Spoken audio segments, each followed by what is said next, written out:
En 2007, Gégère Lecoultre présente la duomètre à chronographe, un concept révolutionnaire, un concept tellement parfait qu'il a donné naissance à une nouvelle ligne, la ligne duomètre.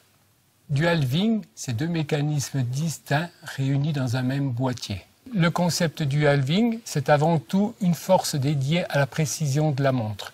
Et à côté, on peut rajouter toutes sortes de complications qui, elles, n'auront aucune incidence sur la précision de la montre. En 2007, la duomètre à chronographe, avec deux trains de rouage, dont un dédié à la précision heure-minute et le deuxième train de rouage dédié au chronographe, avec comme particularité de donner le sixième de seconde. L'atout majeur de cette montre, grâce au concept du halving, est d'afficher l'heure avec la précision d'un chronomètre. Le calibre 380 Gégère Lecoultre est le premier mouvement à ne pas utiliser un système d'embrayage pour donner les informations de mesure du temps.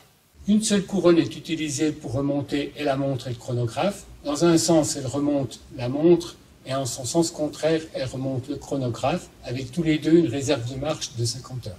Une des principales spécificités de la du-halving, c'est la roue d'échappement, avec comme particularité deux planches de roue superposées. Une servant, comme dans toutes les montres, à réguler l'échappement de la montre, et la deuxième servant à réguler le chronographe quand il est en position marche.